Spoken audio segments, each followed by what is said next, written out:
Tapi pas aku pergi ke bank tersebut, mereka bilang, oh ini kontrakmu udah habis, jadi kamu nggak bisa ngirim uang. Dan aku juga kesel banget.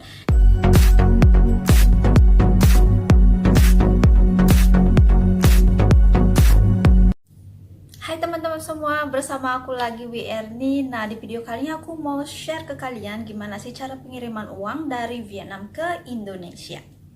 Beberapa temanku menanyakan gimana sih cara pengiriman uang dari Vietnam ke negara lain, dan sebenarnya agak susah-susah gampang sih ya. Yang penting kalian memiliki semua surat-surat yang mereka perlukan, jadi kalian nggak begitu susah. Dan setahu aku cara pengiriman di Vietnam cuma ada dua cara, yaitu pengiriman uang melalui bank langsung ke rekening bank kalian di Indonesia atau di negara lain, dan yang kedua melalui Western Union. Kalau pengiriman uang langsung ke rekening bank kalian itu sebenarnya menurut aku lebih aman, karena kalian bisa mengirim uang berapapun kalian punya. Jadi nggak akan khawatir berapa gaji kalian dan berapa uang yang akan kalian kirim ke rekening bank kalian. Dan aturannya seperti biasa, kalian harus memiliki paspor, dan juga mereka akan mempertanyakan surat kontrak kalian dengan company yang kalian kerja. Itu sangat penting. Dan yang lebih penting lagi, kalian harus memiliki resident card. Resident card itu seperti ini. Oke, kalau kalian tidak memiliki resident card, kalian akan susah ngurus apapun, susah. Jadi kalau kalian tinggal di Vietnam itu, kalian harus memiliki resident card. Itu sangat-sangat penting. Kalau kalian langsung mengirim uang kalian ke rekening bank kalian itu, contoh, kalau kalian memiliki gaji $2.000, tapi kalian mengirim uang mungkin $4.000, yang itu nggak masalah. Karena kadang beberapa temanku juga dan aku juga, biasanya aku ngirim gaji itu ke Indonesia 2 bulan sekali, karena biaya pengirimannya juga lumayan mahal, sekitar 38 USD satu rekening bank. Kalau kalian ingin mengirim uang mungkin untuk orang tua kalian lain ke rekening bank yang lain, dan untuk diri kalian juga lain, jadi kalian harus membayar 2 kali pembayaran fee-nya, karena kan mereka mengirimnya lain-lain rekening kayak gitu. Makanya aku biasanya sih kalau mengirim uang itu 2 bulan sekali, jadi menghemat biaya pengirimannya, karena menurut aku lumayan mahal ya.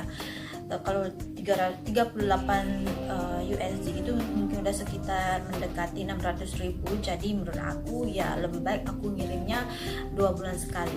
Tapi kalian ya harus pinter-pinter juga biar kalian gak boros, dan takutnya kan kalau kalian nunggu lagi bulan berikutnya, takutnya kalian belanja atau gimana jadi uangnya habis. Ya pinter-pinter kalian mengatur keuangan kalian juga sih ya.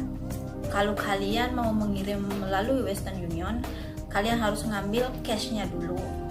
Kalian harus memiliki cash yang USD. Contohnya kalau kalian ingin mengirim uang 2.000 USD, dan kalian harus memiliki cash 2.000 USD. Tapi kalau kalian mengirim uang langsung ke rekening bank kalian, kalian kan biasanya akan memiliki debit card. Jadi kalian bisa langsung tinggal tulis berapa kalian mau kirim, dan petugasnya akan transfer langsung uang itu dari rekening bank kalian yang di Vietnam itu langsung ke rekening di Indonesia. Tapi kalau kalian mau kirim lewat Western Union, jadi kalian harus ngambil cashnya dulu dengan uang USD. Jadi setelah itu baru diproses. Dan hal yang kalian harus persiapkan yaitu juga sama seperti paspor. Selain paspor juga kontrak kerja, dan masih sama juga kalian harus memiliki resident card. Dan selain itu perbedaannya yaitu kalau kalian mengirim uang melalui Western Union, kalian harus mengirim sesuai dengan gaji yang kalian miliki di Vietnam. Contohnya, kalau di Vietnam kalian memiliki gaji, di dalam kontrak itu menyatakan kalau kalian memiliki gaji 2.000, jadi kalian hanya bisa mengirim dalam sebulan itu melalui Western Union cuma 2.000 aja, tidak boleh lebih dari itu. Kalau kalian mengirim lebih dari itu, mereka akan pertanyakan dan kalian nggak bisa mengirim. Itu alasannya. Dan tetap aja juga ada cost-nya juga untuk pengiriman, tapi aku lupa berapa, mungkin sekitar 30 USD pengirimannya. Kayak tadi aku bilang, aku ngirim uangnya kan 2 bulan sekali aja ke Indonesia, jadi aku kirimkan sekali. itu yang aku kirim langsung ke rekening bank aku dan juga orang tuanya aku. Kalau aku harus mengirim uang melalui Western Union, aku harus ngirimnya ya setiap bulan, karena tidak boleh digabungkan gaji yang bulan lalu dikirimkan jadi satu kayak gitu. Jadinya kan contohnya kalau kalian memiliki gaji 2.000, terus dalam 2 bulan itu mungkin kalian mengirim 4.000 melalui Western Union, itu tidak boleh karena di kontrak itu menyatakan bahwa gaji kalian itu 2.000. Jadi kalian hanya bisa mengirim uang melalui Western Union cuma 2.000 aja. Dan kalau kalian nggak kerja di Vietnam dan kalian tidak memiliki surat-surat yang diinginkan dari pihak bank, jadi kalian nggak bisa mengirim uang. Contohnya kalian itu kalian holiday ke Vietnam dan kalian ingin mengirim uang ke Western Union, setahu aku itu nggak boleh, karena aku pernah tanya. Karena selain itu juga pernah temanku nanya, mereka itu nggak punya surat-surat, kayak mereka masih sistem percobaan dan mereka itu belum ada resident card, jadi mereka nggak bisa kirim uang ke Indonesia begitu. Dan dulu juga aku kan dalam 2 bulan itu kan sistem percobaan, jadi aku ada 2 berarti kontrak pertama aku cuma 2 bulan kontrak dan aku submit ke banknya, dan setelah itu kan aku harus memiliki kontrak yang baru lagi untuk bisa mengirim uang. Dan sebenarnya waktu itu aku udah submit ke banknya juga, tapi karena aku pergi ke bank yang lain, maksudnya bank yang sama tapi pergi ke bank yang lainnya, jadi aku harus mengirimkan surat kontrakku lagi. Waktu itu sih sempet aku kesel juga ya, karena aku udah berpikir aku udah submit ke bank tersebut surat kontrak yang kedua, karena aku udah confirm kerja di sini. Jadi aku bisa sign kontrak yang 2 tahun, jadi aku udah submit. Tapi pas aku pergi ke bank tersebut, mereka bilang, oh ini kontrakmu udah habis, jadi kamu nggak bisa ngirim uang. Dan aku juga kesel banget, dan aku harus pulang lagi mengambil surat kontrakku. Dan waktu itu aku beruntung banget karena sebenarnya salah satu petugas banknya di sana itu deket sama aku, maksudnya memang baik banget, apa-apa dia yang menghandle aku. Jadinya beliau tahu aku itu bukannya yang bohong gimana, jadi aku bilang nanti aku akan send ke mereka, dan aku take picture surat kontrakku dan aku send ke mereka, dan beliau agree. Jadinya aku ya nggak perlu pulang gitu, dan habis itu aku pulang, aku take picture dan send kontrak kerjaku yang baru. Kalau dibandingin di tempat dulu, aku pernah kerja di Malaysia selama 10 tahun. Jadi pengiriman uang di Malaysia dan di Vietnam itu jauh berbeda.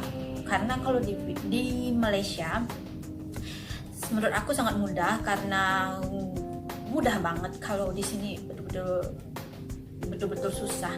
Waktu pertama aku proses apa yang aku siapkan itu betul-betul susah banget. Jadi kalau dibandingin cara pengiriman uang di Malaysia dengan Vietnam, di Malaysia itu lebih mudah. Tapi aku nggak tahu sekarang, karena udah hampir 2 tahun aku nggak ke Malaysia. Tahun lalu saya baru pergi ke Malaysia cuma liburan, bukan kerja, jadi aku nggak tahu.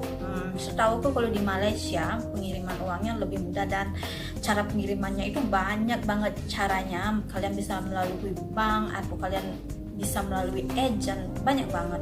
Atau beberapa money changer juga mereka mempunyai jasa pengiriman uang. Jadi kalau di Malaysia itu cara pengiriman uangnya itu sangat simpel banget. Kalian hanya perlu memiliki paspor, that's it. Jadi kalian bisa ngirim, ya jelas rekening bank yang kalian punya.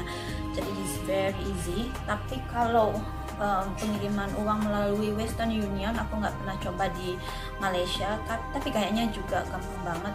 Kayaknya sama aja seperti di Indonesia, tinggal isi formulir, habis itu tunjukkan IC kalian dan difotokopi, ya itu udah, that's it. Tapi kalau di Vietnam betul-betul susah banget. Aku saranin kalau kalian pergi ke bank itu, pergi ke satu bank aja, jadi mereka akan tahu, oh dia lagi datang, maksudnya dia akan serve kalian itu betul-betul bagus karena mereka tahu oh ini customernya kayak gitu. Dan banknya juga besar banget, terus ada coffee shopnya juga, jadi kalau kalian habis pengiriman uang kalian bisa nyantai. Dan sebenarnya sih lengkap banget ya di sana. Kalau di Indonesia di tempatnya kalau bank itu nggak ada coffee shopnya sih ya, setahu aku nggak ada. Kalau di sini bank yang paling besar itu di dalamnya itu ada coffee shopnya. Dan biasanya kan kalau lunch time itu kan banknya tutup untuk beberapa jam dan setelah itu baru buka lagi. Jadi mungkin kalau kalian salah timing datang ya kalian bisa relax di coffee shopnya dan menunggu timingnya. Dan aku saranin kalau kalian mau pergi ke bank yang di Vietnam itu datang pagi dari jam 8 sampai jam 10, karena jam 11 itu sometime mereka udah start untuk break time. Jadi aku nggak saranin pergi dari jam 11 sampai jam 2. Lebih baik kalian jangan pergi jam segitu, jam 1 mungkin ya, dari jam 11 sampai jam 1, karena itu adalah break time-nya mereka. Jadi mereka nggak akan layani siapapun pas waktu itu. Dan banknya di sini buka dari hari Senin sampai hari Jumat, tapi kadang Sabtu juga mereka buka half day. Kadang aku juga agak bandel ya, aku message saja petugas bank, salah satu petugas bank yang di sana. Aku tanya apakah hari Sabtu itu buka. Kalau mereka bilang buka ya aku pergi, karena kadang aku itu kan liburnya itu hari Minggu. Jadi aku kadang hari Sabtu itu aku kerja ambil half day aja. Jadi aku habis kerja aku bisa pergi bank kalau mereka masih buka. Tapi kalau mereka bilang bukannya banknya tutup, jadi aku nggak bisa kirim dan aku harus mungkin aku tunggu minggu berikutnya, jadi aku bisa mengirim uang begitu.